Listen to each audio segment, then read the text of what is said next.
It's been a while, but just bear with me. I'm kind of undergoing a lot of stuff right now that's going on in my other channel. But okay, uh, I just recently got into a bit of an argument online with somebody about, like, here's my thing. Considering everything that I know about Vince McMahon, I I don't believe that professional wrestling has a certain standard anymore because the whole standard about professional wrestling now is basically determined by everything that Vince McMahon has basically tried to push on us. Like one of the things, like for example, professional wrestlers have to look a certain way. Considering everything that we know about Vince McMahon, about like the sexual stuff, like why are we still trying to push this idea that professional wrestling you have to be a big, buff, heavily muscled dude? Like it's like even back then that standard like was sort of like being trounced because of how many wrestlers that were there who just looked like dads. There was so many wrestlers back in the day who just looked like somebody's dad just took off their shirt and said, "I'm gonna knock you out." You know what I mean? It's like Dusty Rhodes, for what it was worth, basically shattered what it took to look like a wrestler and just said he's gonna go in off of just sheer charisma and talent. The dude was talented. Like that's real. The dude could have a good match regardless of who he's going up against. But specifically Ric Flair. I mean, granted, you do kind of want to have you do want to be able to be physically fit enough to be able to do things, but it's just a sheer fact that like I just think it's just a little bit weird that we still are basically saying that the guy who may or may not have been like trafficking people had a type, had an obvious type, and we're supposed to just be like, oh no, this is actually what wrestling is. Wrestling is supposed to be big, beefy, attractive people, fighting against each other. Like, no, dude. Like I could go down the list of multiple bodies that looks like multiple people with multiple varying body appearances looking a certain way and just going on to become like considered some of the greatest of their era. Bro, Kofi Kingston, Bryan Danielson, uh, like I, Nino Hamburguesa, who is a personal favorite of mine. Like Kevin Steen.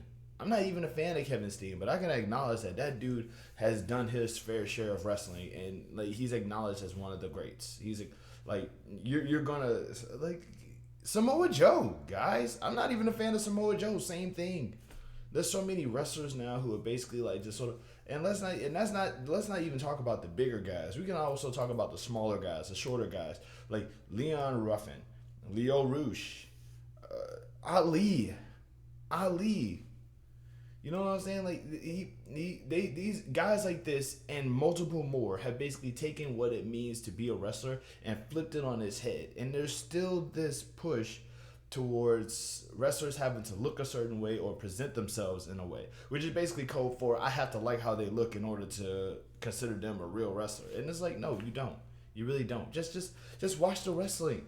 Pay attention to what's going on in the show. Like stop. It's like stop trying to like. I feel like this generation of fandoms, or rather just fans in general, have basically like promoted them basically as trying to like find reasons to dislike wrestling. I can't talk today.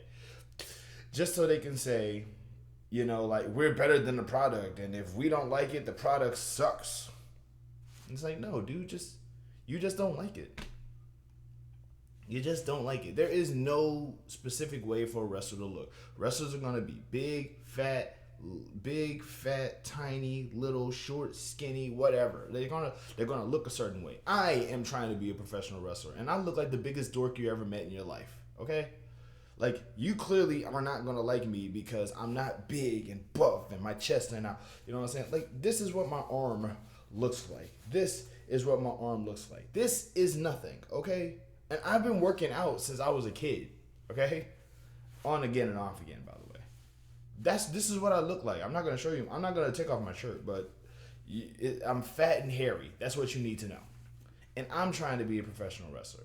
And if I had to go off of the idea that if I have to go off of the idea that like being a professional wrestler means I have to want to become a star and get like all these people to like me and I'm going to main event WrestleMania and all this. If I had to go off of that idea, I would have never made it this far. You know why I want to be a wrestler so bad? I'm gonna keep saying it. I want to become a professional wrestler because it's fun. It is super, super fun. Professional wrestling is probably the most fun I probably ever had in my life, and I don't want that to go away. As long as I can walk, as long as I can stand up, walk, and run, I want to be able to do some wrestling stuff because it's fun. Well, what if the fans don't like you? What if I've encountered enough fans to know that they won't. Well, what if you don't make it to WWE, bro? There's so many wrestling companies that I could work in right now. Well, what if like it's like so you're saying that you don't care if the fans like you, so you're gonna be a heel? No, I'm gonna be a face, but I don't care if the fans like me because I've encountered fans in person. These people are mean as heck. They look at a wrestler like if you show them a picture of a wrestler with absolutely no context whatsoever, the first thing they're gonna say is something negative. Like it's a good 7 out of 10, at least a good 7 out of 10 times. Just show them a wrestler. No context. First thing they're gonna say is I don't like them because I don't know them. Or I don't like them because of how they look. It's gonna be one of those two things initially. Granted, somewhere down the line they might actually warm up to the idea of that wrestler possibly doing well in the industry, possibly like giving that wrestler a chance to actually wrestle before they judge him. But before that it's gonna be I don't know this person, I don't like this person. Boom. Immediately. I'm telling you. And I know that I'm gonna get that kind of heat too. I know that. I'm black too, so it's like I'm black and I'm gonna be wrestling in the South too. So I'm ready for it. I'm ready for what else they got headed for me. But the fact of the matter is that like I have my own personal goals when it comes to professional wrestling. I know what I want to do. I know why I want to be a wrestler, and I know what I want to achieve when I become a wrestler. There's a lot of things I want to do actually. Like while I'm on the subject, I'm going to talk about my wrestling goals. Wrestling goal number one. I want to win tag team championships with either a woman or a trans person. Just because like there's so much cool stuff there's so much creative potential you can do with that. Wrestling goal number two. I want to Wrestling goal number two. I want to have a feud with said former tag partner at some point. Wrestling goal number three. I want to wrestle at an indigenous person's reservation. You know what I mean? And I want to wrestle in front of like indigenous people. You know, professional wrestling goal number four. I want to wrestle in my home. I want to wrestle in my hometown for any company, for any wrestling company that is like not from my hometown. So like if I ever were to go to like AEW, WWE or whatever, I just want to be able to not even as like a main event. I don't care. I just want to be able to make it in professional wrestling and wrestle in my hometown.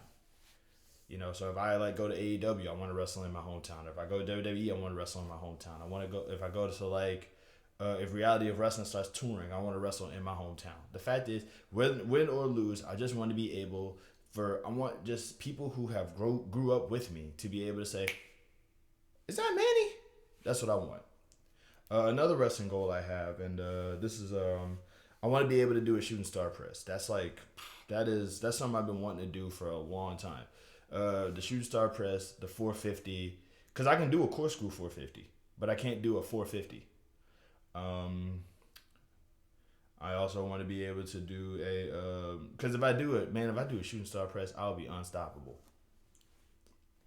Another wrestling goal I have is I want to be able to like, and I like this isn't like this is one I'm not really ever sure that I'll be able to do, but it's something that I would like to do. But like I would love to just be able to tell like I've already told Booker T how much he inspired me to be a wrestler. I don't think he was busy, so I'm probably gonna end up telling him again at some point. But I want to be able to tell Booker T, Rey Mysterio, Mick Foley, and Jeff Hardy just how important they are to me wanting to become a wrestler. They are basically the gateways of me saying I want to do more than just watch this. I think I told Rey Mysterio that too. I want to say I have. What else is there?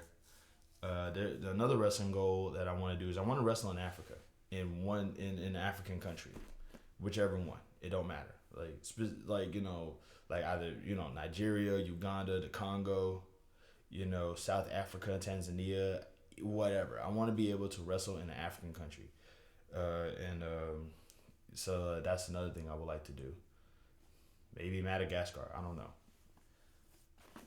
I got like a whole bunch of goals that I want to do in professional wrestling that doesn't like that doesn't involve like that doesn't really it just more or less involves me just being able to do it rather than just but yeah like I don't care if I go to WWE honestly like if I don't go to WWE, oh well, I'm just not good enough to go to the WWE, no big deal, I don't care. But I wouldn't mind going to either Impact or no, TNA. We're calling it TNA now. It's TNA again. I want to go. I would love to go to TNA or like AEW because like first off, TNA has always been good to like workers who are not like nationally syndicated programming. But also, I want to be able to. But also, like there's a lot of wrestlers in TNA that I would just love to have a match against. Specifically, Jonathan Gresham, just because I've worked just because I've trained alongside him before, and he looks like he'd be a lot of fun to wrestle against. I would also like to wrestle for AEW because once again they do very good. They kind of do well for like the AEW for like the indie guys, and I know that when I start wrestling, I'll be an indie guy. Hey, speaking of wrestling, when are you planning on starting? Very soon, once I get my financial situation taken care of. I'm telling y'all right now. I'm posting up my L's as well as my W's because it's a journey, guys. Like it really is. Like for some people can just get in it and win it, and I unfortunately am not one of those people. I it's a journey, it's a quest, it's something I gotta do. So I gotta I gotta work from the bottom. I'm literally like had to spend my last $20 just to sort of put gas in the car. So like I said, once I get my money situation taken care of, shout out to K Dog for being able to hook a brother up with at least another 2 months. So I have actually been trying to train, or rather, I have actually been like letting people know, hey, I'm still part of this thing. I got some things I got to do now. Like gas money is like it's literally 20 minutes away. Okay, so and I gotta take care. I have to maintain gas because. 20 minutes actually on the chain, like 20 minutes going and heading back, that's 40 minutes. And that's 40 miles. That's 40 miles. That's a lot. So yeah, but it's like I said, as of right now, I am training. I will be going back to training soon. I am working towards trying to do this stuff. This is definitely a thing that I'm working towards. But back to what I was saying earlier, professional wrestling is an art form. I feel like there's no correct way for a show to be presented. There's a correct way to wrestle, for sure, 1,000,000%. But there is no correct way for a show to be presented because the formula for being a professional wrestling show was established by a guy who may or may not have been trafficking people. So it's like at this point right now, do we just like kind of ignore the fact that he was trafficking people and just sort of continue to go by his formula, or do we just acknowledge the fact that there was a possibility that maybe he was going off of something that he enjoyed and other fans started to find themselves enjoying the thing as well, and rather than just sort of like acknowledge their own personal bias, they're trying to establish something as a status quo, and there is no status quo in art. You decide. Well, but I'm going to decide for myself that I don't care. Like I don't care how a show goes. You know what I'm saying? I don't believe that there's a specific format for shows. You know what I mean? Especially when it comes to like this stuff, because anything can happen during the show and with the wrestlers and all this other stuff. But like, if there's one thing I do know is that there is no specific way for a wrestler to look. And so body shaming in the professional wrestling community, for the fandoms anyway, and I'm just saying this for myself, I ain't gonna tolerate that. There is no way for a wrestler to look. There is no specific official way for a wrestler to look. And if you think so, then you're probably just still think that a trafficker is like still in charge of professional wrestling, and he is not. Be easy.